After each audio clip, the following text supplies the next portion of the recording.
Divorced people, when did you know it was over? When her grandma died. It was her dad's mom, and a wonderful lady, died peacefully. Her dad called me sobbing, saying he was a mess and needed someone to talk to. I told him I would come straight over and then called my wife. Her response? He was being overdramatic and she was with her mom, his wife, and they were ignoring his texts and calls.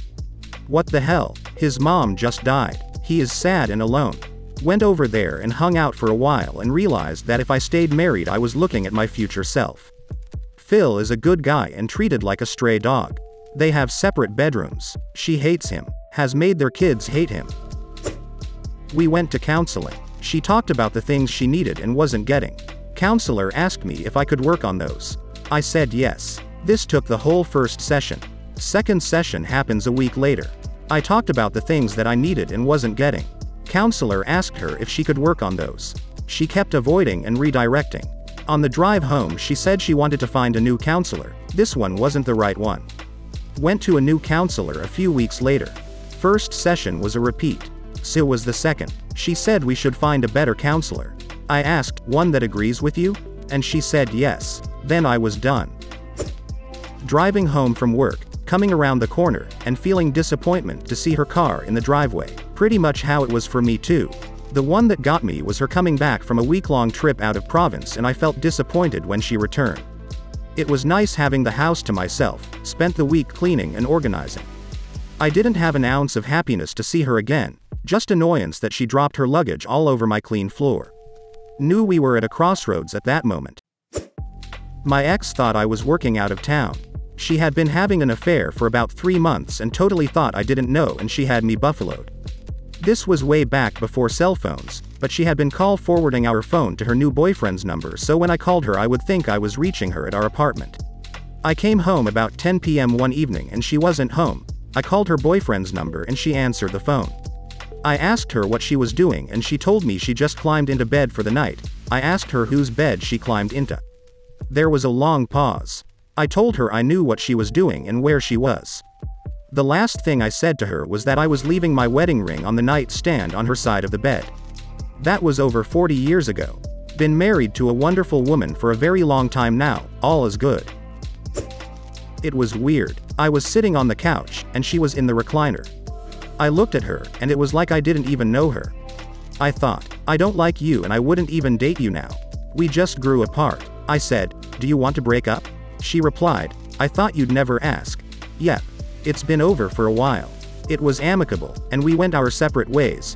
No hard feelings, it was just done. When she filed for divorce, but didn't actually want a divorce. That's when I realized I couldn't put up with any more of her shit. If she was willing to file for divorce, and thought I was going to pay for it all, I knew it had gone way too far. I spent the next 2 years trying to finalize that divorce with her trying to stay married. When we traveled out of state for a 4-day stay with one of my best friends, T, who'd only met my husband twice, once at the wedding. My husband was acting like a spoiled child, and after a couple days I was an embarrassed, exhausted, emotional wreck. He screamed at me about something and went to our room, shouting the whole way, and I started to apologize to T, but he quietly stopped me and said, does he always talk to you that way? Does he always treat you like he has this week? I said, I mean, sometimes better, sometimes worse. He's got a short temper and that's not okay. At all. If this is normal, this is abuse. And you're saying it gets worse? You aren't the same person you used to be. You don't see how he's changed you. And I was dumbstruck. I just thought it was normal. He had me convinced it was my fault, I deserved it, etc. And I felt like the biggest idiot in the world. T and I had a very long, life-changing talk that night. It's really hard to separate the process of divorce from the outcome. Many people want the outcome, but are terrified of the process, and rightfully so. It can suck. If you could snap your fingers, and it would magically be a year from now, with the divorce over, would you do so? If yes, you're ready and the marriage is over. Sometimes, it's guilt that keeps people from making the final step. They don't want to be the bad guy. Don't want to hurt someone that they used to, or maybe still do, loved. So I ask them, if your partner came home today and said they were in love with someone else and wanted a divorce, what would you feel? If you'd be relieved that they were the ones who said it first, you're ready. I used to daydream about my wife telling me she'd fallen in love with someone else, so we could start the process without me being the bad guy. It didn't happen that way, but that's how I knew I was ready. Thank you very much for watching my video. Do not forget to subscribe to the channel and leave a comment down below. I will see you in the next video.